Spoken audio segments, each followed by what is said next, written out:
महर्षि वाल्मीकि की कहानी। एक बार रत्नाकर नाम का एक डाकू हुआ करता था। रत्नाकर अपने साथियों के साथ बीहड़ जंगल में रहता था और वहां से गुजरने वाला यात्रियों को लूट लिया करता था। दूर दूर के इलाकों में रत्नाकर के नाम का खौफ था। एक बार की बात है, दिन छिप चुका था और थोड़ा अंधेरा हो रहा था।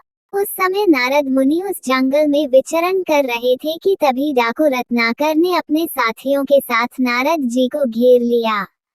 नारद मुनि अपने आप में मग्न थे, उनके मन में किसी प्रकार का कोई डर नहीं था।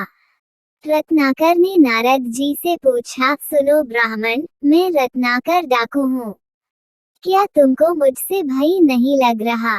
नारद मुनि ने कहा, रत्नाकर, मुझे किसी भी बात का भय नहीं है। मैं ना तो किसी असफलता से डरता हूँ और ना ही मुझे अपने प्राणों का भय है, ना कल का और ना कलंक का। लेकिन शायद तुम डरे हुए हो। रत्नाकर ने गुस्से में कहा, मैं डरा हुआ नहीं हूँ, मुझे भला किसका डर है? नारद मुनि, अगर डरे नहीं हो तो इन जंगलों में छिपकर क्यों बैठे हो? शायद तुम राजा से डरते हो या फिर प्रजा से। रत्नाकर, नहीं, मैं किसी से भी नहीं डरता। नारद मुनि ने मुस्कुरा के कहा, तुम पाप करते हो और तुम पाप से ही डरते हो, इसलिए तुम यहाँ छिपकर बैठे हो, लेकिन शायद तुमको नहीं पता कि इस पाप के केवल तुम ही भागीदार हो। इसका दंड तुमको अकेले भुगतना होगा, कोई भी तुम्हारा साथ नहीं देगा। रत्नाकर ने गुस्से में कहा, तुम मुझे उकसा रहे हो ब्राह्मण। मैं ये सब काम अपने परिवार का पेट पालने के लिए करता हूँ और मेरी पत्नी, मेरे बच्चे, मेरे पिता सभी इस काम में मेरे साथ हैं। नारद मुनि ने कहा, सुनो रत्नाकर, मुझे अपने प्राणों का भय नहीं है।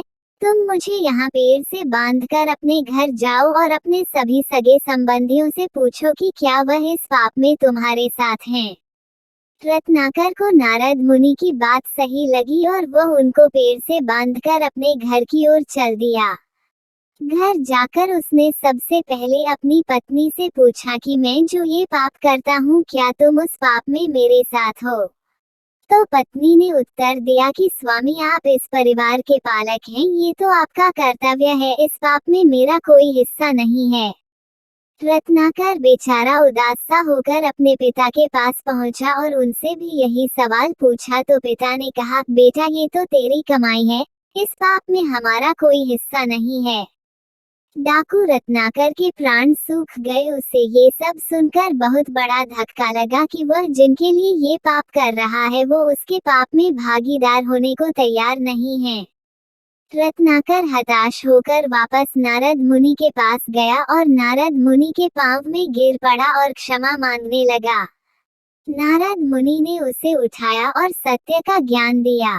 नारद मुनि ने कहा, सुनो रत्नाकर, इस धरती पर तुम जो भी कार्य करते हो, चाहे गलत या सही, सबका पाप और पुण्य तुमको ही मिलेगा। अपने सभी कुकृत्यों के लिए तुम ही जिम्मेदार हो। तुमने पुराने जीवन में जो कुछ पाप किए उसके जिम्मेदार भी तुम हो और आगे आने वाले जीवन में जो भी करोगे उसके भी जिम्मेदार अकेले तुम ही होंगे। नारद मुनि ने रत्नाकर को सत्य से परिचित कराया और उन्हें राम का नाम जपने का उपदेश भी दिया। रत्नाकर से राम नाम लिया ही नहीं जाता था तो नारद मुनि ने उसे मरा मरा का उच्चारण करने को कहा और मरा मरा जपते हुए यही रत्नाकर राम नाम का जाप करने लगा और आगे जाकर यही रत्नाकर महर्षि वाल्मीकि के नाम ही प्रसिद्ध हुआ। महर्षि वाल्मीकि आदिकाल के सबसे उच्च ऋषि हैं।